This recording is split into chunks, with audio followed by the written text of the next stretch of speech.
So hello everyone. Last video में हमने बात करी थी हॉट पैक के बारे में, जिसे ड्राई हीट थेरेपी भी कहा जाता है। और इस वीडियो में हम बात करेंगे मोइस्ट हीट पैक के बारे में। ठीक है, इसे मोइस्ट हीट थेरेपी भी कहते हैं और वेट हीट थेरेपी भी कहा जाता है। मोइस्ट हीट पैक क्या होता है? It is a wet heat therapy method that uses hydrocollator packs और steamed towels to provide heat to the affected area. इसमें एक हाइड्रोकोलेटर पैक होता है। ठीक है, इसके अंदर एक हाइड्रोकोलेटर पैक होता है, एक मशीन होती है। ठीक है, उसके अंदर मोइस्ट हीट पैक्स रखे होते हैं अंदर, और एक टेम्परेचर पे उसको बॉयल किया जाता करा जाता है, एक तरीके से हीटअप किया जाता है। देन उसको टॉवल में लपेट कर लगाया जाता है एट द अफेक्टेड साइट। या फिर हम स्टीम टॉवल्स घर पे भी कर सकते हैं कि एक बर्तन में हम पानी को बॉयल करेंगे और उसके अंदर टॉवल या कोई भी हैंड टॉवल वगैरह डालकर उसको स्टीम, मतलब स्टीम के थ्रू जो एक तरीके से आप वो दे रहे हो हीटिंग, ठीक है, तो उसको कहा जाता है मोइस्ट हीट पैक। ठीक है, इसके जो टाइप्स होते हैं वो बात कर लेते हैं। पहला है hydrocollator pack, made of canvas pouches filled with bentonite clay. ये इस हाइड्रोकोलेटर पैक एक मशीन होती है, उसके अंदर कैनवस के पाउचेज होते हैं जो किस चीज़ से फिल होते हैं? बेंटोनाइट क्ले से फिल होते हैं। स्टोर्ड इन हाइड्रोकोलेटर, सो उसको स्टोर किया जाता है हाइड्रोकोलेटर मशीन के अंदर।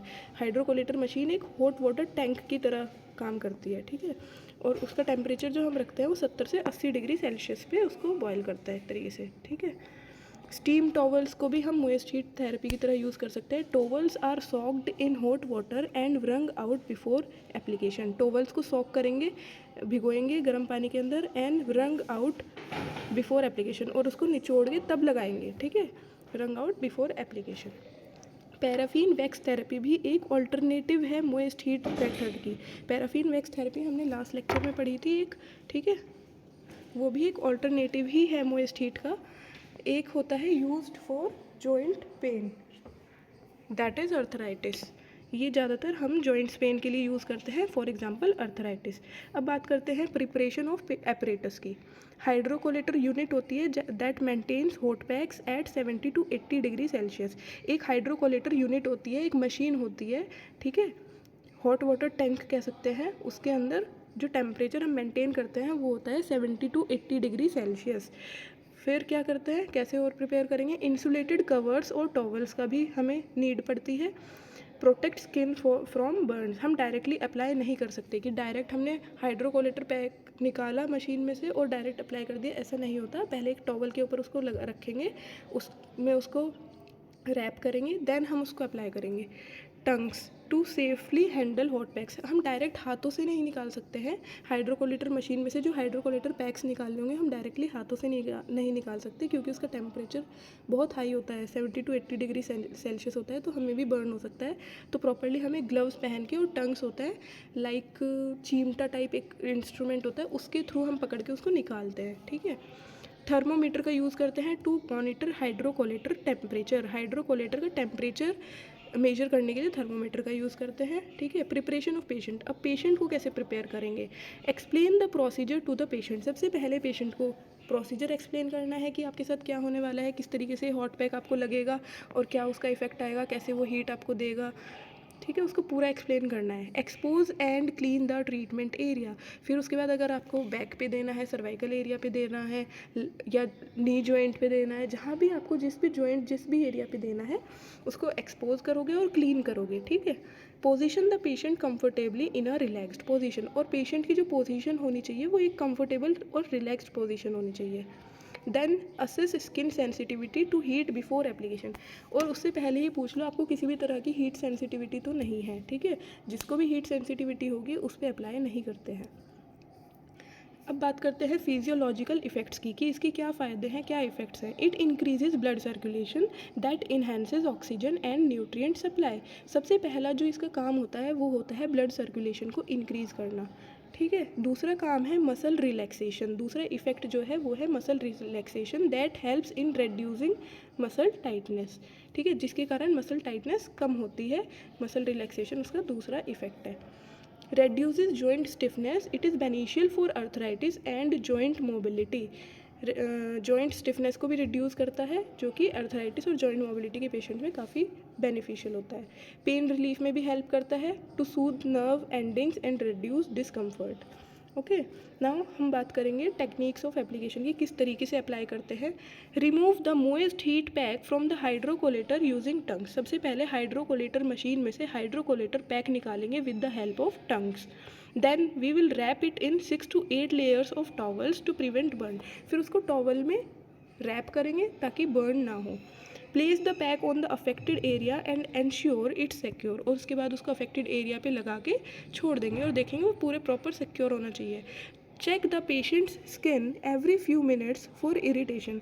हर कुछ मिनट्स बाद, 2-3 मिनट्स बाद आपको पेशेंट की स्किन चेक करनी है, कोई इरिटेशन, कोई रेडनेस, कोई कुछ उसको हो तो नहीं रहा है, डिस्कम्फर्ट तो नहीं फील हो रहा है, ठीक है। Then remove after 15 to 20 minutes and assess the skin.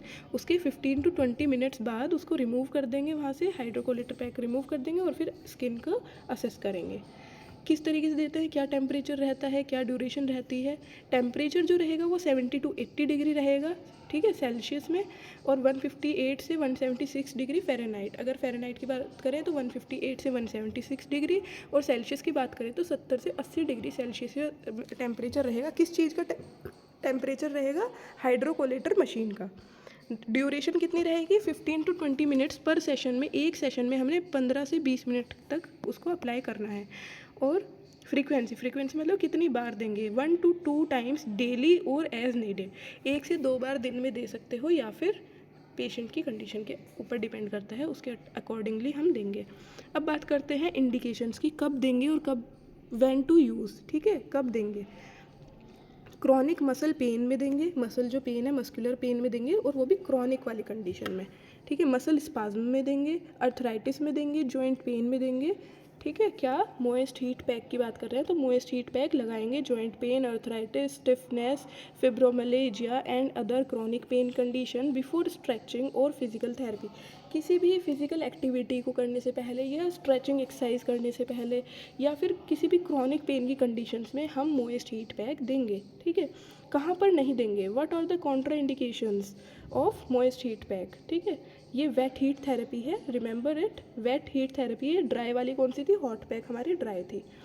अब बात करते हैं कॉन्ट्रा इंडिकेशन की, कब नहीं देंगे, when not to use. Acute injuries with swelling, जो भी एक्यूट इंजरी है, स्वेलिंग है, वहाँ पे इन्फ्लामेशन हो रखी है, वहाँ पर बिल्कुल भी नहीं देंगे। वो और ज़्यादा वर्स कर देगी आपकी इन्फ्लामेशन को, ठीक है, और ज़्यादा बढ़ा देगी कंडीशन को, तो वहाँ पर नहीं देंगे। ओपन वुंड्स में नहीं देंगे, बर्न्स में नहीं देंगे, और स्किन इन्फेक्शन पे भी बिल्कुल अप्लाई नहीं करेंगे। सर्कुलेटरी डिसऑर्डर्स में भी अप्लाई नहीं करेंगे, for example deep vein thrombosis या वेरिकोज वीन्स, जो वेरिकोज वीन्स होती है ना, उस पर भी हम अप्लाई नहीं करेंगे moist heat pack. Severe cardiovascular issues जो होते हैं उसमें भी हम नहीं अप्लाई करेंगे। अब बात करते हैं डेंजर और प्रिकॉशंस की। डेंजर की बात करें अगर हम, तो Burns if applied directly without towel layers. अगर हम टॉवल के लेयर्स के बिना डायरेक्ट हाइड्रोकोलेटर पैक मशीन से निकाला और डायरेक्ट स्किन पे अप्लाई कर लिया तो 100% बर्न के चांसेस होते हैं वहाँ पे, ठीक है, तो हमें टॉवल में रैप करके ही लगाना होता है। Excessive vasodilation leading to dizziness और लो ब्लड प्रेशर।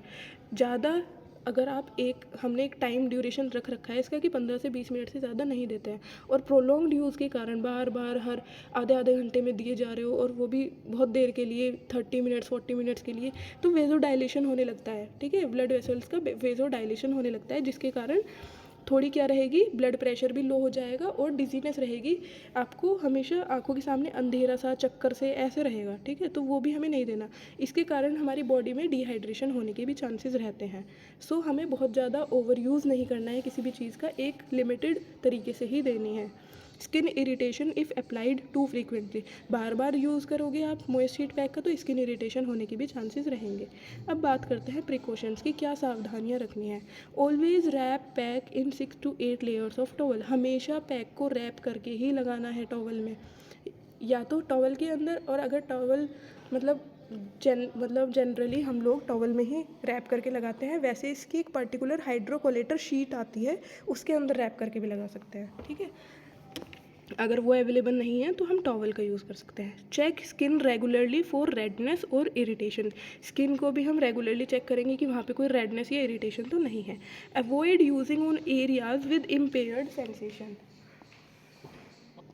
ठीक है। तो avoid using on areas with impaired sensation, जहाँ पर सेंसेशन प्रॉपर नहीं है वहाँ पर भी हम अवॉइड करते हैं, क्योंकि वहाँ ऑलरेडी सेंसेशन लॉस है, उसको गर्म ठंडे का कोई महसूस हो ही नहीं रहा है। तो अगर वो बहुत ज़्यादा गर्म भी होगा तो वो नहीं बता पाएगा कि ये बहुत ज़्यादा उसको हीट हाइपर लग रही है, ठीक है, तो वो नहीं बता पाएगा। तो उस केस में बर्न होने के चांसेस रहेंगे।